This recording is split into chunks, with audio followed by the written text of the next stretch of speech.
if you don't get it serviced every 12 months, the legislation that's been put in place to say that you have to, it's like getting your car MOT'd. You don't get your car MOT'd and something happens, or there's an accident that happens and it's because of a fault in your car that's caused that accident, because of the missed MOT, you're going to get in trouble. And it's the exact same premise with a flue gas analyzer.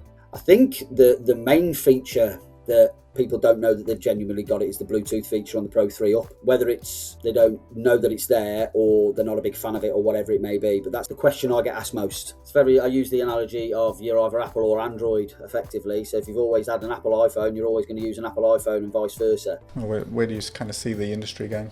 I think we're moving into a wireless world where plugging in things is going to be a thing of the past, moving forwards very quickly, and I think that's where the FGAs are going to be going. This is the Gas Engineer Podcast. I'm your host, Tulloch Priest, and today I'm joined by Kieran Carter from Anton by Crowcon, the team behind Sprint Pro, one of the most widely used flue gas analyzers in the UK. Welcome to the show, Kieran. Thank you very much for having me. Every engineer has a FGA. Most have really strong opinions about which one's the best, but very few have thought about what things look like from the manufacturer's side. Kieren talks to engineers every day, so today we're going to get his perspective on how engineers choose their analyzer, what they actually ask for, and how that feedback shapes what gets built next. In a sentence or two, why should people care about this conversation? I think it'd be a good insight into exactly what they need to be looking for when choosing their next flue gas analyzer.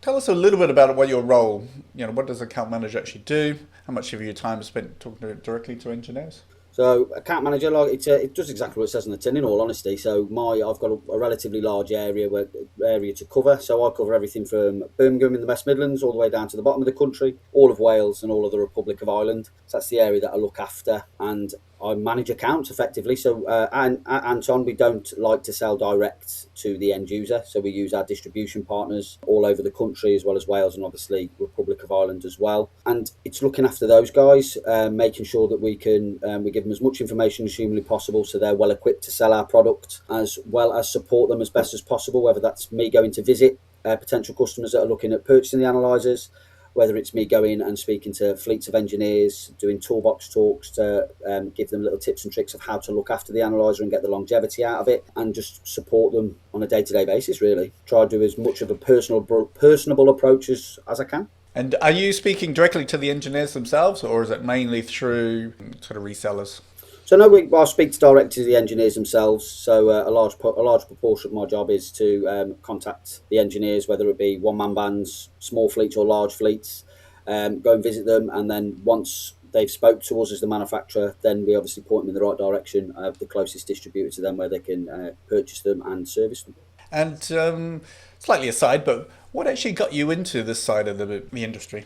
So a friend of mine of 25-ish years was working for Anton at the time. I'll give you my CV in all honesty. Found it very interesting. He was an engineer himself, used the product, and then went and worked for the manufacturer when it was time for him to come off the tools. And it was a fantastic opportunity and something that I've really enjoyed thus far. And kind of engineers do domestic work, have very kind of different needs from somebody doing commercial jobs. Tell us, how does that kind of shape what somebody should be looking for in an analyzer? So the way that would shape it is we have 6 different variations at this moment in time of Sprint Pro. Each one does something different to the last one, and will help them along in their journey as they're building their portfolio up, as well as a wide variety of accessories that comes with it. So it all depends on what they want to what they'll be doing on a day-to-day basis for what analyzer they need, and that's where we come in. Do most engineers buy the right analyzer for the work, or do they overspec, underspec? What do you normally kind of find? I would never say that you could overspec an analyzer, in all honesty. So like I say, we've got our most popular analyzer, the Sprint Pro 3, is our 8-in-1 analyzer. So that'll do everything that a domestic engineer will require on a day-to-day basis. But it'll also do the basics as well. So I don't ever think you can overspec. And underspec, if you do underspec, we have accessories that will help you along with your job anyway. So if the analyzer doesn't do something, we will have a piece of equipment that will do that job. I don't know whether they buy more than they need, but they don't actually use it, but because they don't really know whether it's going to actually, those kind of jobs are going to come up. So like, especially at the beginning, is that a kind of a thing? Yeah, it can be, to be fair, but again, that's where our job comes into place. Our job isn't to try and sell the most expensive piece of kit that they're never going to use. Our job is to speak to them, whether it's on behalf of a distributor or direct from ourselves, to find the right piece of equipment that's going to work for them in the long haul. So like from your entry level analyzer, which your newly qualified engineer will do just for flue gas analysis. If that's all you need, fantastic, buy that one. And then, like I say, as you go throughout your career and you start building your portfolio up of what you're actually going to be doing, then you go and buy either a Pro 2, Pro 3, or you, like you say, you can buy the accessories to do them additional jobs. Hi, producer Alex here, wondering if you knew that you aren't subscribed to the channel. Well, specifically, 93% of you are not subscribed, and we really appreciate you tuning in right now, but you're missing out on even more interesting content. You're already this far into the episode, so why not subscribe to the Gas Engineer Software YouTube channel? Because showing your support genuinely makes a difference. It's free, takes a second to click, and helps us continue to make the content that you want to listen to. Speaking of, let's get back to it. Okay, and how does engineers actually choose the analyzer? Is it kind of brand loyalty, price, reliability, something else? I think there's a mixture of everything, really. So if they've used us, or if they've used a competitor's analyzer at their college where they've been looking for, I use the analogy of you're either Apple or Android, effectively. So if you've always had an Apple iPhone, you're always going to use an Apple iPhone and vice versa. But again, I think a large proportion of it is down to the maintenance cost of the analyzer and the turnaround time. You're keeping the engineers on the tools and keep them earning money as quick as possible, then they're always happy. And how does Anton actually do that calibration, and how does that service actually work with Anton? So you can send it to us direct. We have a service centre directly at our head office down in Abingdon, or we do have 19 other service centres dotted around the UK and Ireland. So they're all listed on our website, antonanalysers.com, where you can see which one's the closest to you. And if you don't know which one it is, you can contact us directly. We all work off the same pricing, so whether you send it to us or send it to a third party, they're all on the same price, as well as they're all trained at our head office as well. So nobody's outsourced. We don't outsource our training. Once a service centre wants to be open or has been open, they'll come down to ourselves and we'll train them on how to service and calibrate the analyzers. So the way that Anton differentiates itself when it comes to the calibration aspect is our analyzer will lock at 12 months. So you've got to have your analyzer calibrated on a year-to-year basis. So at 11 months, you will receive a notification on your screen saying your analyzer is coming up for calibration, shall we say. So that's giving you a little bit of a prompt to go and book it in, like it is, like I say, whether it's with us or whether it's with one of our service partners. At 12 months, the analyzer, it will lock. So it won't allow you to actually use the analyzer. It will turn on, but it won't lock. The reason we've done that is solely to protect you as the engineer that's using it, because like you say, you can potentially, like I say, without it being checked every 12 months, which is the reason the legislation's put in place, could have false readings or whatever it may be. So yes, we understand that can be a pain, but it is to protect you as the end user, making sure that you get it calibrated. And anybody who uses an Anton knows that that's coming anyway. So then what you do, you send it, you either, like I say, if you're sending it to us, just hypothetically, you go into antonanalysers.com to book a calibration. You'll receive then your delivery form as such. Take it to your local, or you can take it to your local distributor, and they will send it directly to us. If they send it to us on a Monday afternoon, we'll receive that on a Monday evening. We'll have it for 2 to 3 days at our head office, and then send it back. So you'll have it by the Friday. Is there a replacement one that you can use, or would most engineers have a second one? How does that kind of work during those 2 to 3 days?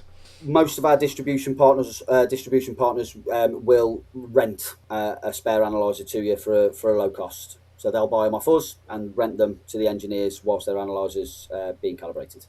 Off the top of your head, what is the actual penalties of not having your device calibrated? So let's say Anton actually let engineers carry on using it. Mm-hmm. What's the consequences of that? So effectively, if you go and service a boiler or whatever it may be, and the readings come up, they could be false readings. So the service, at the end of the day, you're working with gases, whether they be deadly or not deadly.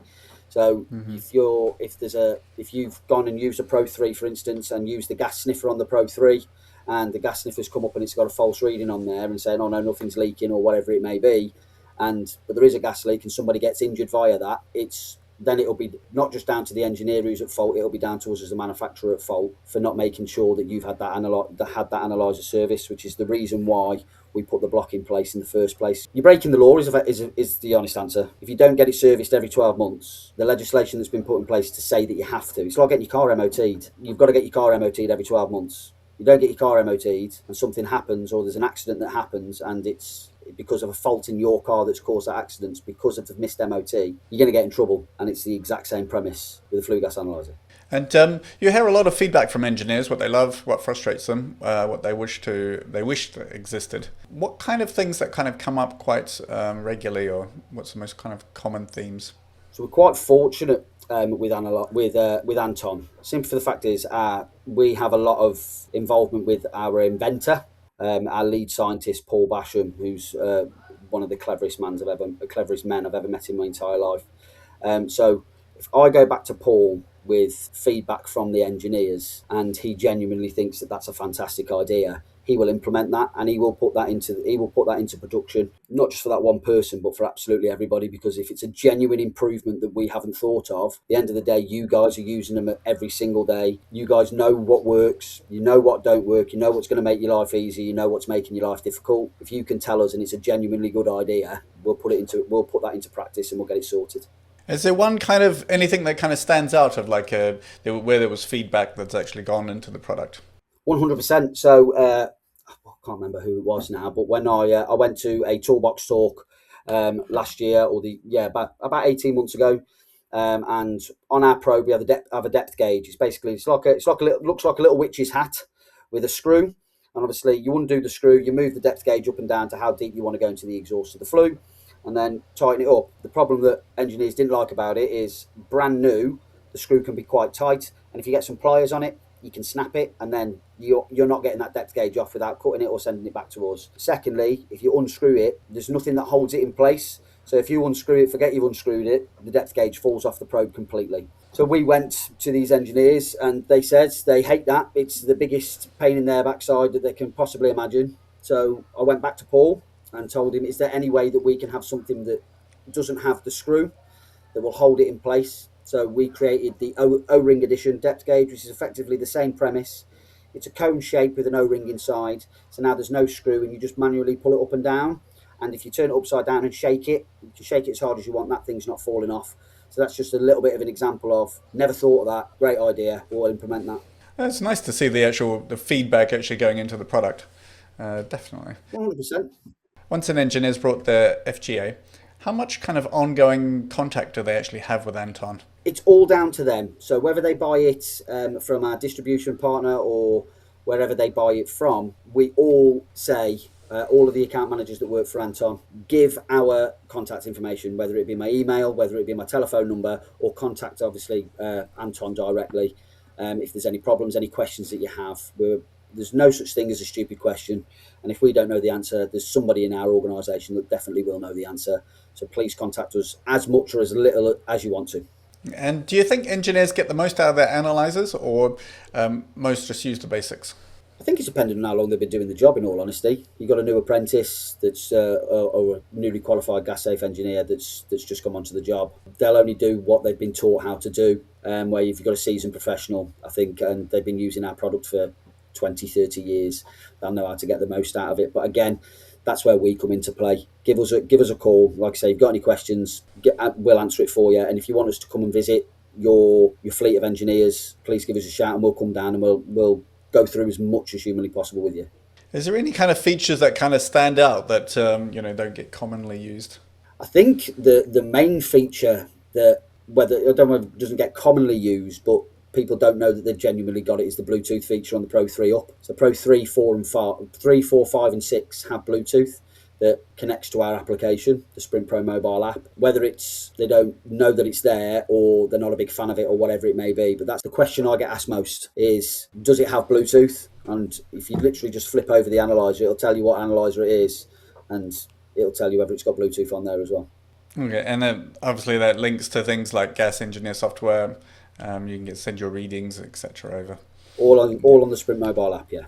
Are you fed up with drowning in a pile of paperwork that comes with running your heating and plumbing business? Gas Engineer Software is an easy-to-use, all-in-one job management system made especially for UK heating and plumbing companies. From handling customer details to building quotes, issuing certificates and sending invoices, Gas Engineer Software will help you save time, eliminate paperwork, and make running your business easy. Start a free trial by clicking in the link in the bio. There is a lot of FGAs on the market to choose from. If you were buying a new one today, how would you actually go around choosing the right one? My background's actually the motor industry, and if I'm being honest, I'd probably do the exact same thing as I did when buying a car. I'd find out how much it costs, what kind of specification it's got, what I like, how reliable it is, and how cheap it is to maintain. And if I'm being completely honest, I think Anton covers all bases with that, which is the reason. That's how I would look, and that's probably the route that I would go down. Anton sponsors engineers, works with ambassadors, does shows at events. Tell us what you've actually learned from the gas engineering community, from being embedded in it, rather than being an engineer yourself. It's a close-knit community. Everybody knows everybody. I found that out quite quickly. Word of mouth is massively important. They've had a good experience in Scotland, somebody down in London will know. They've had a bad experience in Ireland, somebody up in Scotland, they'll know. Everything is just it's professional. It's very professional. Everybody is very good at what they do. They know everything about what they do, and they're happy to have a chat with you. It's not a case of I'll go and speak to somebody, can I have a chat about Anton? They put the hand in the face like they did when I was selling cars for 9 years. They're like, you're 100%, not a problem whatsoever. How does it benefit me? What can we do here? X, Y, and Z. It's a close-knit community and a good community. And I've been doing it for 2 years now, and I can honestly say it's the best professional decision I've ever made.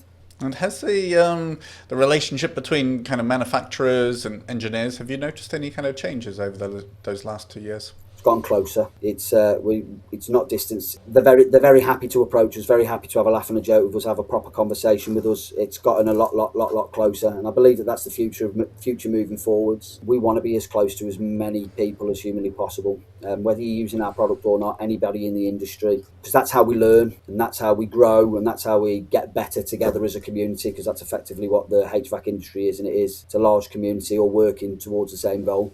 And kind of like looking forward, the industry is changing quite a lot. Tightness test procedures, digital reporting, heat pumps.